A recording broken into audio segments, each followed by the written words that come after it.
welcome back to Chibi No Podcast Reviews.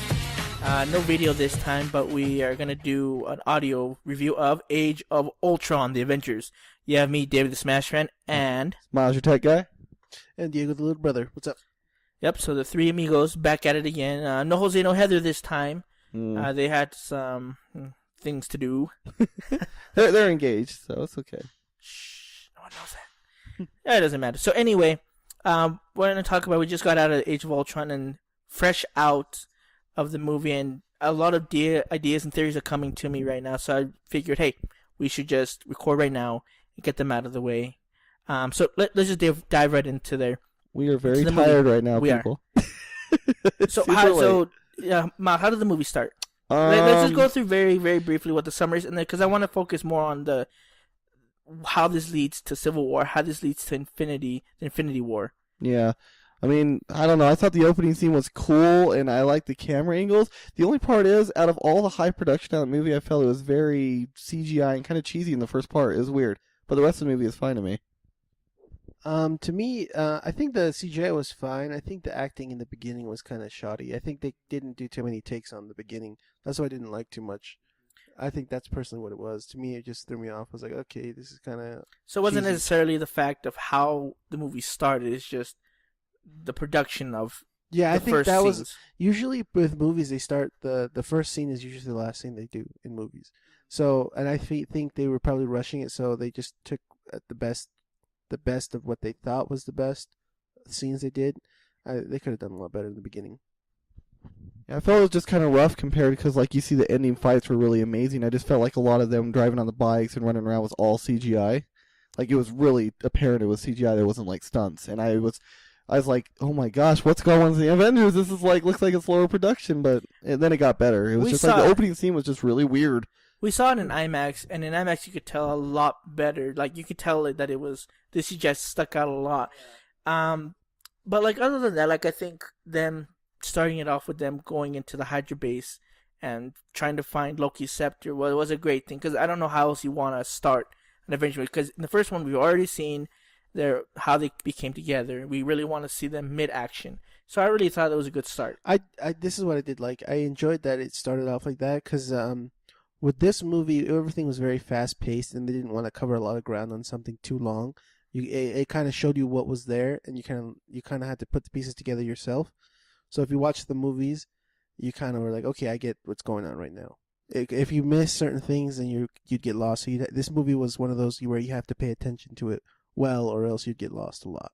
Another thing that I really liked is they showed Scarlet Witch and Quicksilver very quickly in the movie, and you see that.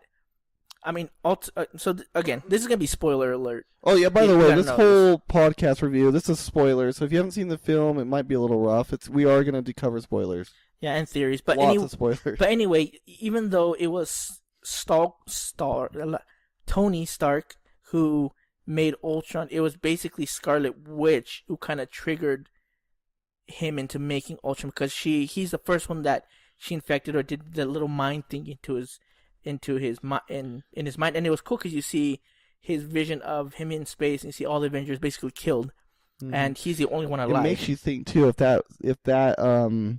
that scene was not for him to see for this movie, but in future movies. So they all die. Well, you got to take it like this. Though. Remember during the film when what's his name, Nick Fury was talking to Tony. He said that they were dying or they were hurt. He didn't say they were dead. Sure, they look dead. This is a premonition for the future for Tony.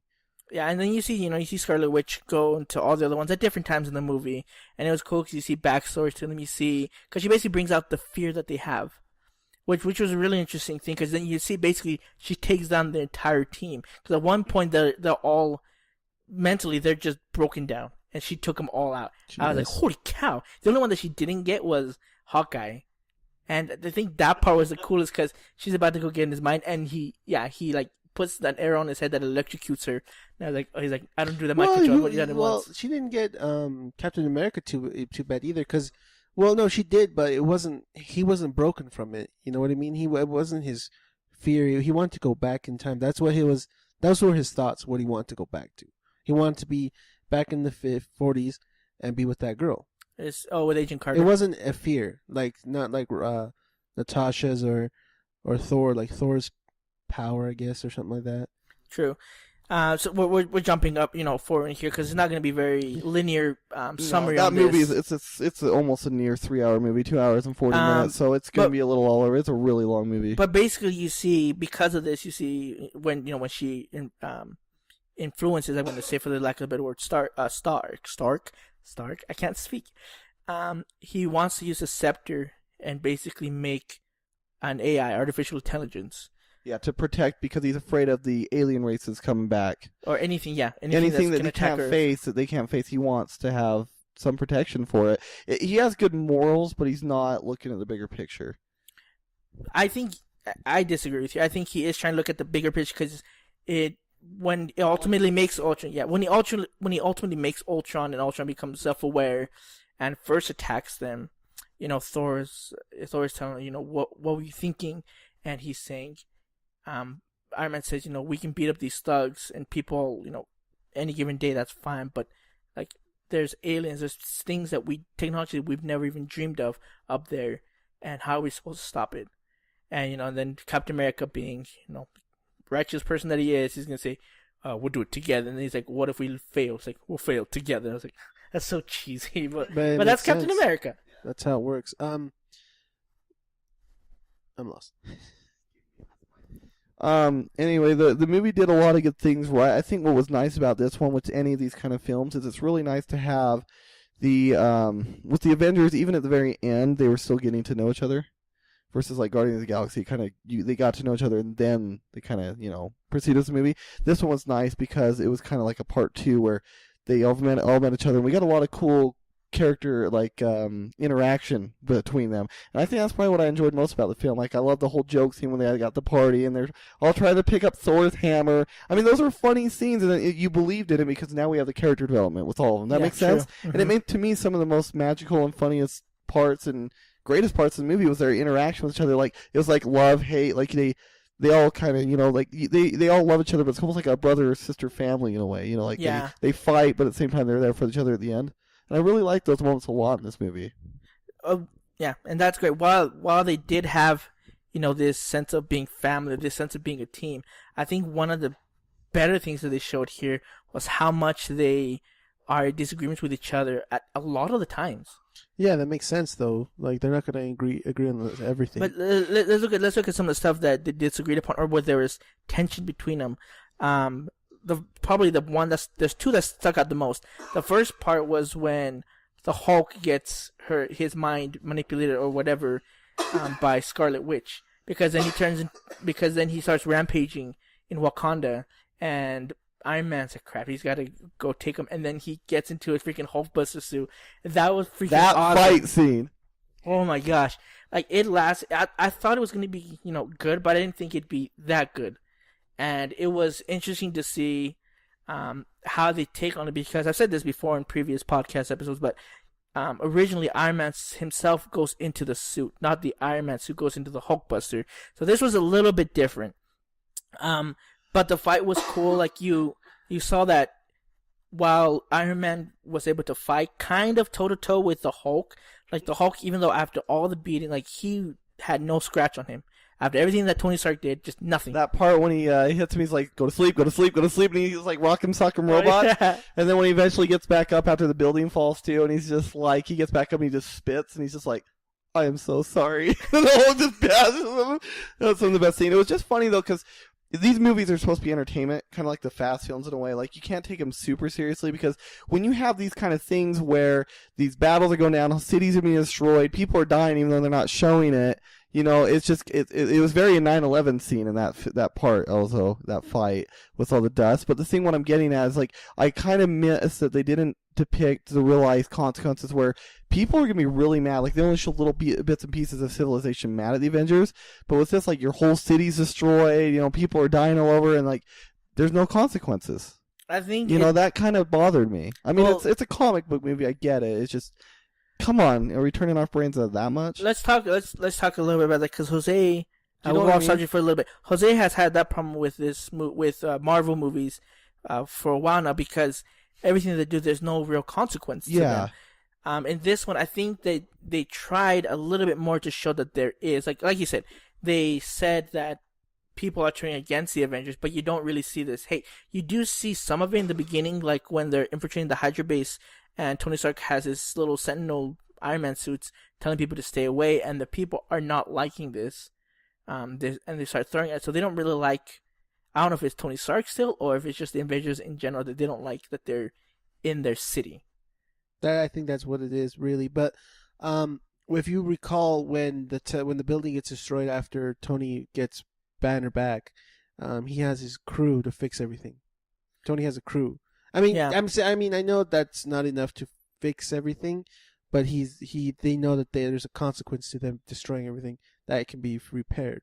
Yeah, and then so that was the first big, I guess disagreement or contention between the two. The second one, and this is the big one, had to do with Tony Stark and Captain America. Mm-hmm. This was awesome. There were 2 times where it got really bad. The first time was when you've seen the clip before if you're on YouTube, as when they're chopping wood, Mm-hmm. and they're talking about why Tony wanted to make this artificial intelligence so that the team basically could disband, so they don't need the team anymore. And he was saying, and Captain America was saying, no one has ever won a war by trying to stop or to. I can't remember exactly his exact words. Nobody's won a war by creating a war. Yeah, something like that. Yeah. And so you see that one, and then you see the second one where they actually fight a little bit, which is actually really cool. So basically, Scarlet Witch and Quicksilver at this moment are kind of on the Avengers side for a little bit because they find out what Ultron really wants to do. He really wants to destroy the world. Yeah, and so they find out Or that the scepter. exterminate, I should say. Not really the world. He wants to exterminate mankind. And then you see that Loki's scepter, they break the gem. Now he's trying to make this artificial body made of vibranium. And that's what eventually becomes the Vision. And so the gem is on the Vision's forehead. And basically they do a rescue mission and they retrieve this before Ultron can upload his memory into the Vision, which at this moment that's not what it's called. But they go back to the Avengers Tower. And Scarlet Witch, once she hears that Iron Man's the one that's going to be taking care of the situation, she says, "What do you think Ultron got his characteristics from?" And then Captain America's like, "Oh crap!" So he heads over to the Stark Tower, and already Iron Man and Bruce Banner they're signed to put Jarvis into the Vision. And then Captain America comes out. And he's like, "No, you're not." And they start fighting, which was really cool. You see this tension between them. They're fighting. And Stark instantly gets his hands and his chest piece to block the punches and stuff. That's really smart. It was interesting because cool. You already see this tension between them, and it's always been there. I think the thing I liked about the tension is like what you talked about earlier when they're chopping wood, is you see Tony's point of view, but then later in the film you also kind of find out what Captain America is really. He can't live without war fighting. Like he strives for it. So in a way, even though Tony's trying to get rid of the team to protect everyone, in a way Captain America's kind of being selfish in a point of view where he needs it to live. That's what he strives for.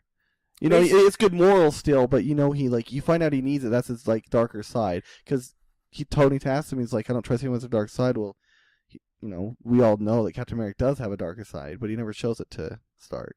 The interesting thing about this, and like I said, we're going to be jumping all over. It's not going to be a linear summary of the movie, but at one point when the city is basically taken into the air, and Iron Man finds out the only way we have to destroy this piece of rubble, or else it's going to fall into the earth and it's going to kill everyone, like a meteor. And Captain America's talking to Scarlet Witch, and he's saying, "I can blow up the bomb or the vibranium." And it'll kill these people. And he's like, "No, we're not gonna do it." And Scarlet Witch is like, "Are you serious? It's either them on the island." Scarlet Witch. No, I mean it's Black Widow. It's either them on the island or it's everyone on the bottom that dies. One of the others says you have to choose, and he's like, "No, not a single civilian has to be on there." So you see that Captain America will not budge. He will not have innocent blood stained on his hand.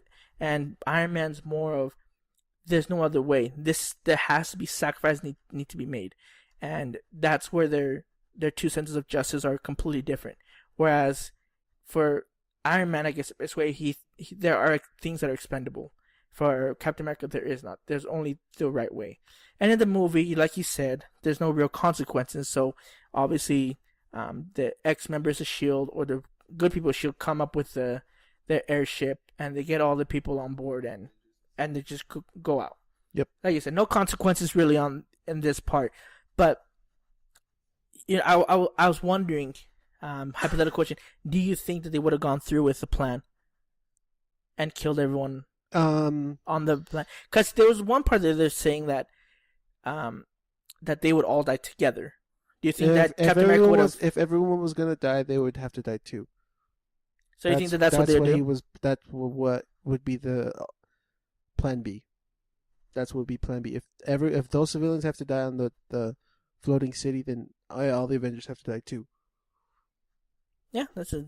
I think it's like, I think there would be some disagreement between the team for sure. I think there's some that would just sacrifice themselves with everyone, and others that would just decide right on the way that, we're going to do everything. If we die, we're going to try to save everyone, and I think it panned good together. And it was really cool to see everyone on the team. They have, for the lack of a better word, they have legions of who they're going to be with possibly in Civil War. Like you have, I'm pretty sure the Hulk's going to be on the side of Iron Man. Yeah, like you see the way that he is, that. Like the way that you before the Vision comes out, you see that Bruce Banner is on the side of Iron Man, not necessarily because he believes that Iron Man is right, but because Captain America has sided with Scarlet Witch at this point, or has her, or trusts her, and he doesn't. And so automatically there's a trigger in him, and it's safe to say that he has justification, because anything that triggers his mind or makes him go AWOL, he does not trust at all. Yeah. So at this point, he doesn't trust Captain America or Scarlet Witch. Yep. And so Tony, he has respect for, but I think he has his own opinions with him. I think he will side though with him, because. So let's talk on that with the Hulk. What do you guys think about his exit leave? I mean, the ending was great because he had just like how he had a Loki moment, which is awesome with the puny gone. I love the part that when he finishes Ultron out of the machine, where Ultron's like, "You've got to be kidding me!" That was awesome. He's like, "Are you kidding me right now?" Because like he just jumps up, just rips him right out of the plane in midair. When Ultron's like, "Yep," he's all like singing, playing his, he's just singing, like relaxing, killing people. And next, just the Hulk comes and just throws him out. He's like, "You've got to be kidding me!" This is what I think. So we'll talk the ending. His exit, yeah. We'll talk the exits of everyone for right now, and then we'll head into how this leads into Civil War. Well, also, I want to talk about too what your guys' opinion was for as Ultron as a villain. What do you guys think? One thing I did like, that maybe not a lot of people do, but no, just Ultron, your opinion. It's opinion. Yeah, but in my personal opinion, Ultron was great up to the point where he was made of vibranium. There's one part that I did not like, and it was the Jam, Thor, and Iron Man, them shooting at him, and he's kind of like melting. And so that the ending scene. The very ending scene. That part, I was like, I don't think vibranium's, even though they're really strong. Vision using the stone power, yeah, so that would actually help. But we're not sure how strong it really is. And vibranium is like, if you read comic books, is as strong as adamantium, and adamantium's basically indestructible.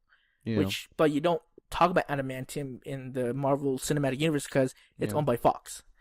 But overall, he was very smart. He was very cunning. I think that they should have had him. They should have had him a little bit more villainous. He was very funny. He's very James Spade.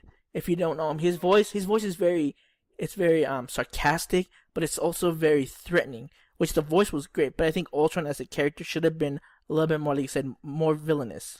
Well, the thing that I got more off of they were trying to portray Ultron on is he was more human than he led on to be. Yeah, because he did have a lot of hate and personality towards Tony because of how he is. And remember when the guy's like, "You talk like Tony Stark." He's like, I'm not Tony," and he rips off the guy's arm.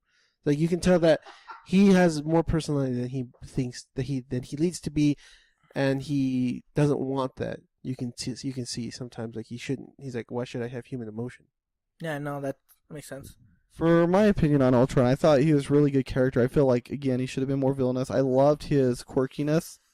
You know, I really did like his quirkiness quite a bit. You know, he did have a lot of character. He reminded me a lot of Tony, which is obvious. It's supposed to be that way.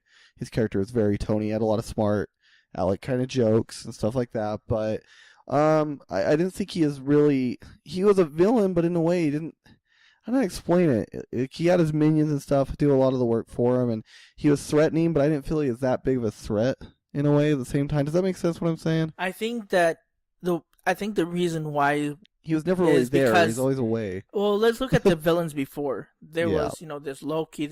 They wanted to either take over the world, and by do so, they had to kill some people. He wanted to, quote unquote, make everyone evolve or evolve the planet Earth. And to do that, he had to destroy. Like the dinosaurs. He had to destroy the humans, basically wipe them off and see if they get synced or if they evolve. And so he didn't do a lot of killing. Yeah. Because most of it you saw, he was just getting stuff. Like he was getting the vibranium, or he was making more Ultrons so that he has this army to make that meteor and destroy the Earth. I mean, yeah, he has some great ideas. I just don't feel his character portrayed that villainous act as well. Like I said, I think his intentions were completely different, or the way that he did those actions were completely different than how Loki would have. Because Loki is all about, in the first Avengers, he's like, bow down to me, and he killed people there to get. Well, see, the point difference across. is Loki has human flaw, whereas Ultron, even though he's a machine, he has humanity to him. He's not trying to be evil to kill people for fun. He's doing it to clean, like to save humanity. He's not gonna. He's not really wanting to rule the humans. No, he wants to get rid of them. That's it. He wants to get rid of There's them. a whole different story. So, but he wants to do it in a flashy way, which is the meteor. So that's why he really didn't kill anyone. That's why. Because that's his human trait too. Because when he learned everything about humanity, he's like, oh, so this is how the dinosaurs went out. This seems like a good way for humans to go out too. See if they evolve or something. Yeah, to see it evolve, just to see how mankind can evolve all over again. Yeah. So going back to, like, again, it's a human trait. He's gaining human traits when he doesn't want it. Okay, so going back to the exits. So let's talk about this. One thing that I did like about this movie is that they had a superhero die, and it was Quicksilver. That he did it to save Hawkeye, and to save the kid that was there. Now, it's like I said, some movies are kind of a little bit unbelievable. Having Quicksilver have the bullet stop and not hit Hawkeye is, to me, I just kind of laugh just because I have a lot of friends who own guns, and those bullets that they would use on that chain gun that they had on the would tear him apart and go right through him and hit Hawkeye. I thought it was a little bit funny. But then you gotta think about it too. Like, he's an inhuman. He's not a normal human, so he could get the, it could stop in his body. I mean, yes, you saw the bullet go through him in the movie, but there's always flaws in movies. Yeah. Whatever. I think what David's getting at is those bullets. If we're talking realistic, but this is comic book movie, those bullets go right through the car. Yeah, I thought that was just funny. Those bullets are so big that really, even if he's inhuman, but those holes would be bigger than a little pellet. He would be torn and disintegrated pretty much. But the thing is, if he's that quick, let's just put it in comic perspective. If he's quick enough to get a car like that, he's not quick enough to go around it and protect himself as well, or just keep running. I think they just made it like he got there just barely to stop the bullets. I know there's some theories on this too that people are thinking with Marvel is they kind of killed him off in a way to help better get more character on Scarlet Witch, of course. I believe that's what was needed. But they're also saying too that there's so many male figures right now in the Avengers that it's nice to have some heroines in there besides just Black Widow, that now we're actually going to get Scarlet Witch. So kind of less male, more some extra female in there, which is going to be nice. And it also gives it's so hard with how many people we have, and Scarlet Witch doesn't have her own movie, that it's going to give her more time for one of the characters available where all the others already are established. So that's kind of my opinion. I mean, I really like Quicksilver. I always liked him in X-Men. He's always been one of my favorites. So it kind of sucks he died. I mean, how'd you get... I know it's kind of a little off topic, but not really. How'd you guys like this Quicksilver versus Days of the Future Past? The opinions are based off this. I think in X-Men Days of Future Past, they made him too invincible. Where like you saw him, and the coolest part was when they're about to get shot, and it was the funniest part. He goes around, he's listening to music, he has time to eat food, and it was just really, it was inhuman. But that was the mutant part of him, and which was okay. In this iteration of Quicksilver in the Marvel Cinematic Universe, he is altered, so he's not born a mutant. And basically, they say that he has a high metabolism rate and something else which makes him go fast. So his speed is more. He has a limit to it. He's not unlimited. He's not gonna break the sound barrier. Yeah, but on top of that, he like you saw when he runs, he gets tired and he's like, huh. And those flaws in him, that's why he can get hurt. Like he's not paying attention. He's not used to being his inhuman self. Whereas Quicksilver in X-Men, he was born like that. He learned how to avoid everything and anything. So that's why he's more invincible in the sense in X-Men Days of Future Past than in Avengers. He was not born with it. He didn't get to train with it all the time. You know? Because if you see in the end of what was it, Captain America Winter Soldier, Scarlet Witch and Quicksilver, it's like they were chained the whole time, like they were stuck in there, you know, and they were trapped. So he didn't have time to train with his abilities, whereas Quicksilver in X-Men did his whole life. The thing is, the way that I have to look at it is this way. I feel that the Quicksilver in the Avengers is a bit more relatable. Yes. In the sense that even though has this power, he still has limits. He's not a god like Thor. He gets tired. He has these flaws in there. Whereas the one in Days of Future Past, like he basically, if he wanted to, he could kill Magneto. He could kill all the threats in an instant. He can get anywhere in an instant. But they don't really use him in that way. On top of that, he's never been a serious character. He's always been a jokester. Yeah, and in this he's not one, meant to do so that. this is the best way I can put it. As a standalone Quicksilver, the one in Days of Future Past, I like better. But the Quicksilver in Avengers, I like more because there was a Scarlet Witch there, and both that unity and bond that they have helped one another. Because of Quicksilver's death in Age of Ultron, it made her stronger, and it made her basically want to avenge her and become more of an Avenger in the movie and be more like, I need to save the Earth, instead of holding this grudge against Tony Stark. So in that sense, so I like them both, and they're both better from each other in different ways. If you look at it different ways.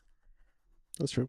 Okay, so let's go off to the send off, because this is gonna kind of lead up to Civil War and Infinity. We're talking like part 2 right here. So we're talking about series now. Almost there. Almost there. Okay. So we talked about the Hulk. So the Hulk, the love story. The love story I'll leave for later. Horrible. Basically, the so love tacked story. On. So it was not believable in my opinion at all. The love story I don't think was meant to be there. It's just kind of like it was tacked on. It's gonna be there, but not really. Yeah. But basically, the Hulk leaves on the ship that he took Ultron out of, and he the stealth mode is on, and he turns off communication.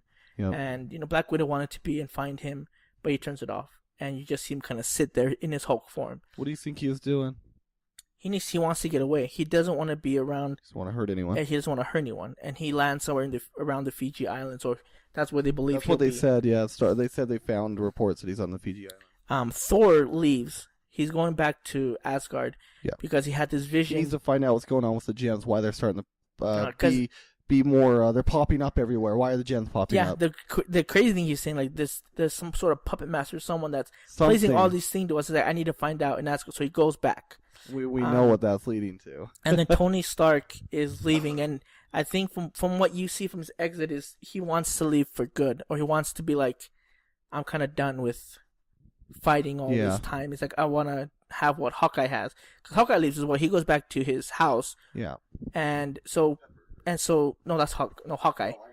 But with Iron Man, he kind of wants to do what he does with Pepper and do the little house thing on the farms. Yeah, with isolation. Diego. He wants. Well, no, yeah. Hawkeye. He's done. I don't think he's not in the Avengers anymore. You think that's it?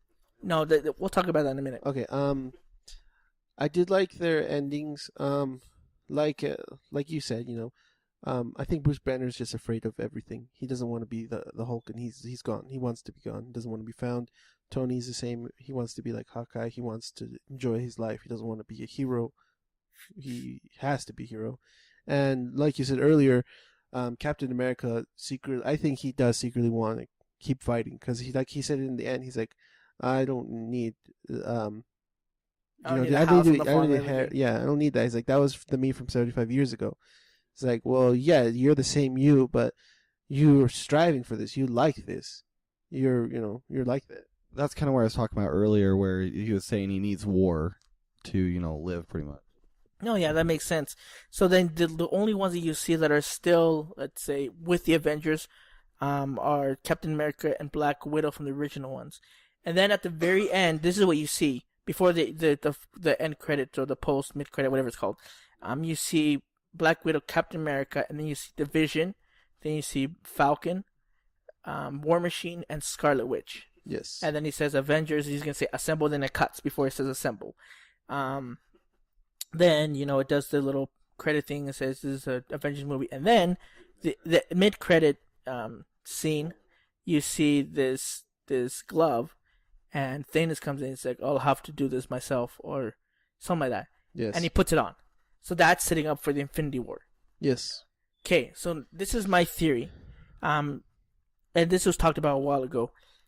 There's two parts to this movie, correct? There's the for the last one, there's Avengers Infinity War Part 1 and Part 2.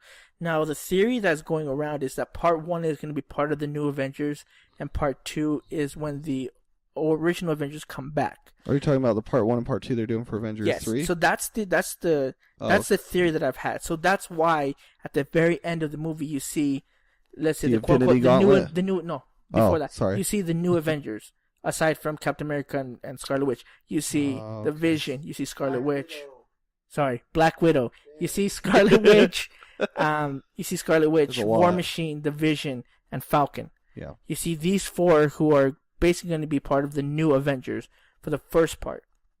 That's what I was thinking. I was like, otherwise, why would he say Avengers assembled at this part? Yes, they're all Avengers. Because we're supposed to have the Guardians of the Galaxy join the team as well in the last Avengers too. So we got a lot of characters. Yeah, so they have to be established that these are the new Avengers. I think at the beginning of the first movie. That makes sense. So we still got Spider-Man that's going to be added or eventually in Civil War. Right, but he will be in Avengers for sure. Well, the Guardians of the Galaxy are the Galactic Avengers anyways, so they don't need to be in the Earth's Avengers. Well, they need to be part of the Thanos story, though. Because they eventually what's the name of the Guardians of the Galaxy? They're the Police Corp or whatever we call that? Nova. They're the ones that eventually house and cage Thanos when he gets defeated in the comics, right? Correct? I believe so. Yeah, so they're going to be a big part of it for sure. Yeah, it's going to be interesting how the third movie plays out because yeah. Thanos is a big one. We also have to take into account Ant-Man. We have to take into account Doctor Strange, the Inhumans. I don't know if they're going to be in the Avengers, but Inhumans, Captain Marvel. There's a rumor that they're doing another remake of Spider-Man, but this time the origin's more like a flashback or like an intro credit. Another interesting thing, that I'm hoping will happen is that the Thor 3, which is called Ragnarok, will start right as he gets to Asgard. I think it will, because isn't it the next one after Ant-Man? Is that before or after Civil War? It is. I don't know. I think the Ragnarok is right after Ant-Man. I think that's next year or 2 years. But either way, he's not going to be part of Civil War. As far as I understand it, he's not going to be part of Thor? Civil War. Thor. Oh yeah, because he's going to be the ruler of Asgard. He has to take care of Loki. So he. Now the thing is, he has to start right as he gets back. Yeah, because Loki. He's gonna like that. If it goes to the comics, Thor becomes the ruler of Asgard, and he cannot leave Asgard, so he cannot become an Avenger anymore. So pretty much, you guys think where Thor left up to go check what's going on, that's going to be the start of number 3?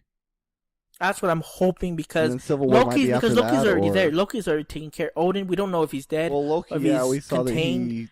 that he is tricking everyone now. Yeah, so he has to go back up there. Something's wrong. And people are saying, as the name implies, Ragnarok, if you don't know in the lore of it what means is end of all things. I mean, ends of all things. It also is a place. It's not Valhalla, but like you said, end of hell? all things. I think it's kind of like a hell or death. Okay. It's something I can't remember, but so people are speculating maybe he dies, maybe he's in a place where it's kind of like he's dead and he can't get out. So that's why they're saying Thor's not going to be in the first part of the Avengers Infinity War. He'll be part of the second one. But again, we don't know. These are all just speculation at this point. Well, I mean, that's weird. Huh.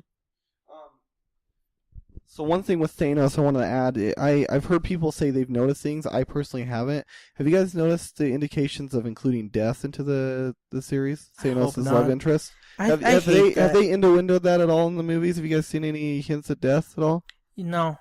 Because this is the thing. If you read the Infinity Gauntlet, basically his entire reason for doing what he does with the Infinity Stones or the gems, is to get the love of death. And he hates all living creatures too, because he's born different as the Eternals. He is born different. Yeah, and He so doesn't want to look different. and so in the iteration in the Infinity Gauntlet in the comic books, basically all the Avengers come out, all the heroes from Earth come, and they can't do anything. Basically, Iron Man gets his head cut off. Hulk dies. All these people die. The cosmic heroes, the Living Tribunal, they all get killed, or they can't stop him. Basically, Thanos himself kind of stops himself in a way. You have to read it, and that's the only way that he's beaten. So I'm interested to see how they're gonna beat Thanos without the cosmic heroes, because you don't really have anyone. The only one that you have that's we could consider cosmic would be either the Guardians of the Galaxy or Thor or Captain Marvel. What about Squirrel Girl?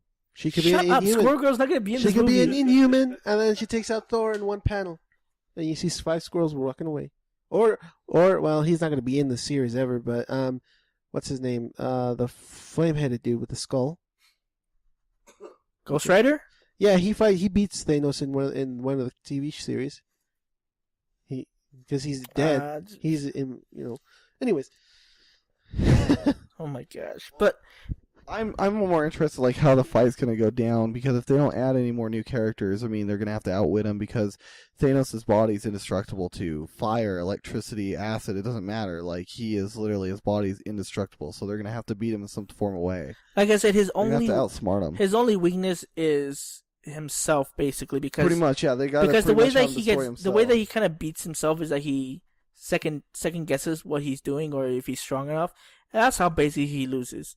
The Avengers, Captain America will not be able to do anything against him, especially when he has all the gems with him. Like I said, I don't know what they're going to do. They're going to have to do something out of this world to defeat Thanos.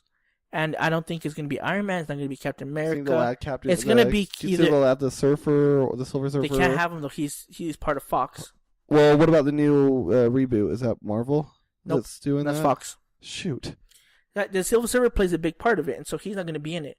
The only one that... What about Drax, then? Drax the Destroyer.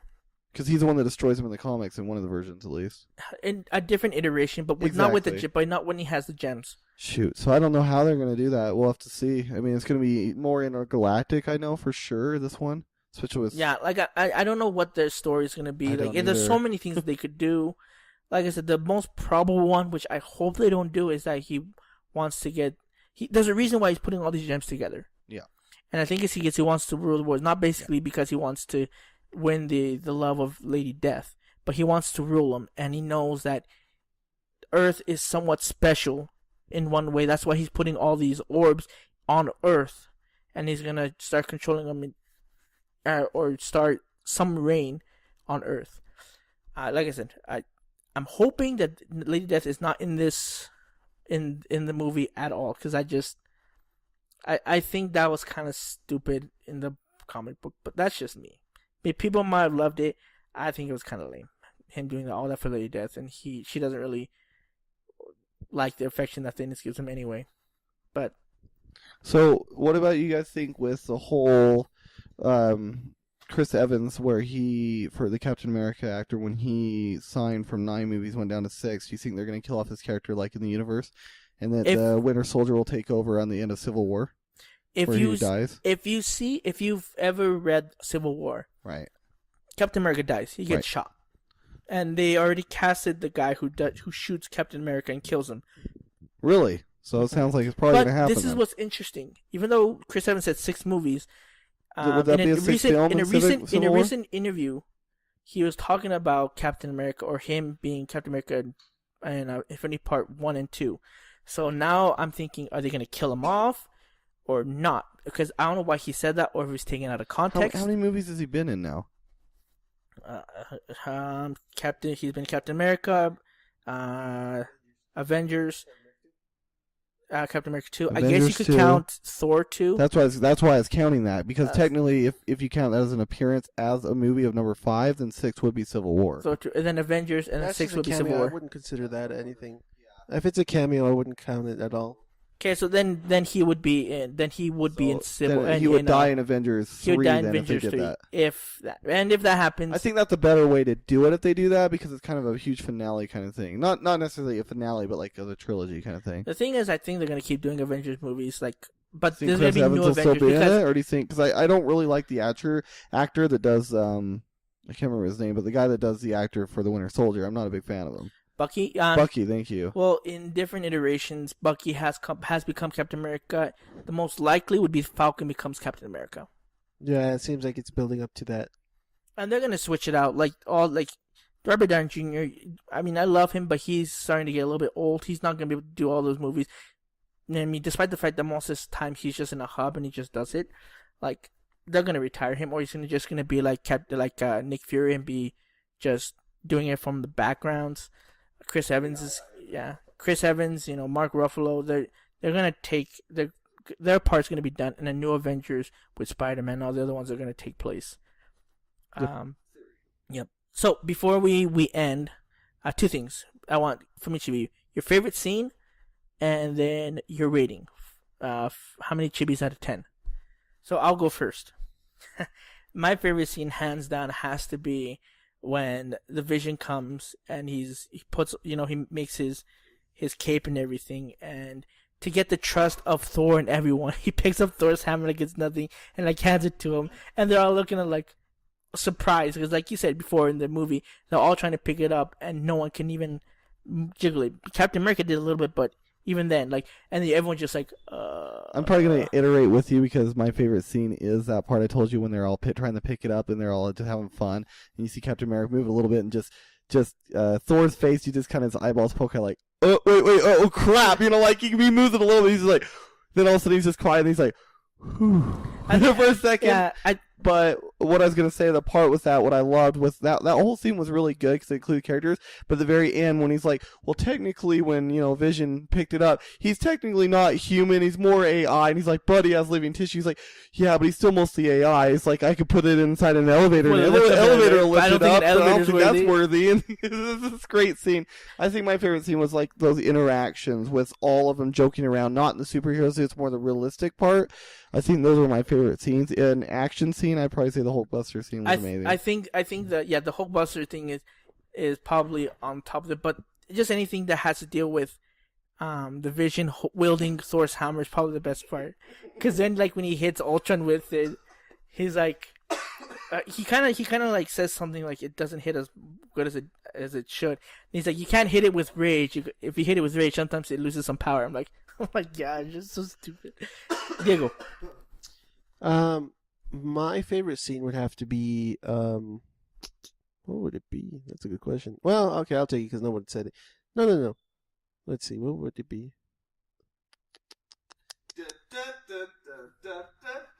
Actually, I just think anything with Ultron, just like when he talks and how he.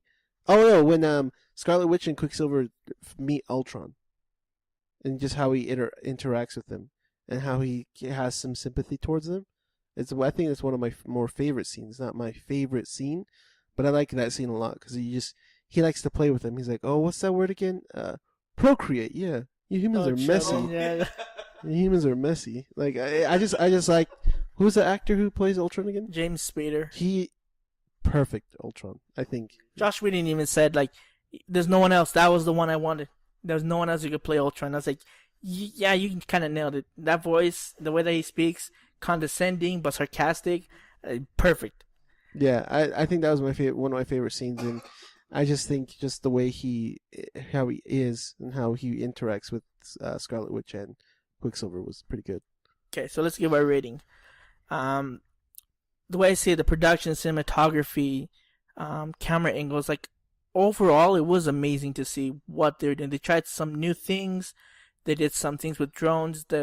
One of my favorite scenes what they did with the angles was when they're all trying to protect the middle capsule thing, and they're all fighting, and the camera pans around them, and you see it looks like chaos, but you see them fighting in unison, and it was just amazing to see how they captured that, and it was awesome.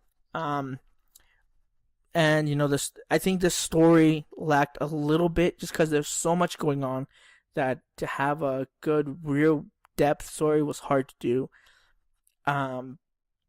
Overall, though, with the death of Quicksilver, death of Ultron, leading up to Infinity Wars and Civil War, I give it a 9.4 Chibis out of 10. From everything I've seen, just from the beginning of the movie was kind of lackluster for me. It was just the story and the plotline and the acting in the beginning was kind of let me down. But towards everything, it got a lot better. I did like the scenes a lot better, not just like action wise, but just how everything was played out. Because usually you can tell with movies when they redo a scene, you can see just some parts are like not matching up, where someone touches their shoulder and then you see the next scene and he touches the shoulder again. A lot of it I missed. I checked on those scenes where they come back and forth, because when they do that, that means that they redid the take, so it's not one solid take. But when you notice things, everything was adding up. So whoever did the directing and the editing of the film, they did very, very good, because I saw little to no mess ups in those kind of areas. Like, it was really hard to see it. I did like the CGI towards when Bruce and Tony are trying to build Ultron, and just how everything they're melding together was beautiful. Just like the nerves and like the brain of how one of the stones is, just like how it looked like a living tissue and like a storm inside was amazing. And then Jarvis's mind was completely crazy too. I loved it. I thought just graphically was amazing. Like you said, the story was. I don't think it was lacking. It was just so fast, and they didn't delve deep into certain parts of the movie, because if they did, it would take too long. So they gave you just the run of the mill. Okay, this is what it does. There you go. Just you can ponder that, but if you ponder it too long, you won't catch on to the film. So this movie is more like you have to watch it maybe 2 more times to get. Okay, I get this. I get this. I get this. I get this. I give it just a solid 9 out of 10. I liked it. I think that's always he gives. It's just a 9 out of 10. Nothing's ever. I wonder what it takes Diego to get a 9.1 or 9.5. Has to be really, huh? Scarlett Johansson show movies. Yeah, you can see those. They're online. Miles. All right. So, oh man, I'm not gonna lie. I kind of like the first Avengers a little bit better. Jose said the same thing.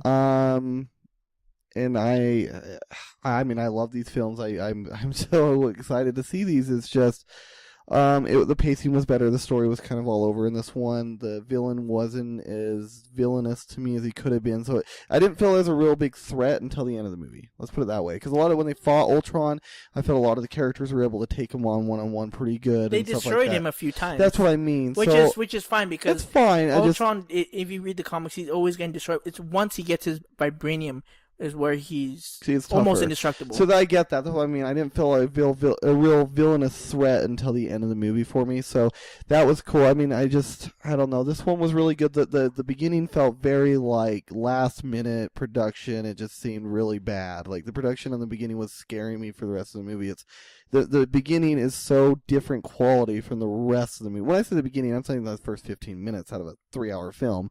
So don't mind when I say that. It did scare me a little bit, and then it just kicks into high production, which is awesome. But overall, I mean, I'd probably give it maybe a 7.5.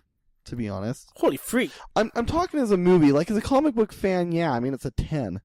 But as just a real movie, I would give it. No, I'm just saying as a comic book nerd, like if you're interested in like superheroes growing up, yeah, it was a 10. I mean, it was awesome to see the characters fight together and interact, and it was like they hit your inner childhood, especially the scene you're talking about. They're defending that nuke bomb, activating it, just slow motion, seeing everybody work together, unbelievable. I mean, I was just like giddy. But really, as just a movie, I give 7.5. That's not. I don't think a 75 out of 100 is really bad or anything. It's a great movie. I thought the first Avengers I'd probably give an 8, and I loved it. A 10 out of 10, a 9, those are really hard for me on movies, because that's like perfection. And for what they have and for how much story they have to give, I think they did a fantastic job on this, because it is comic book. You're not going to get those amazing stories. It's comic books. It's people that dress up in tights and fight bad guys destroying the universe, and it's awesome. So, well, there you have it. We have a 9.5, 9, and a 7.5 with average of like, I think you brought our average down to like 8.2 or whatever. Either way, that's our review. If you want to hear more, or something that we missed out, please leave a comment in the section below, or email us at Chibino Podcast, like our Facebook page, Chibino Podcast, our Instagram and Twitter at Chibino Podcast, capital N, capital E, capital C, capital N, capital P. Here, so now to say goodbye, this is David Snash Fan, your little brother, And Smiles your tag guy. We'll see you later. Peace.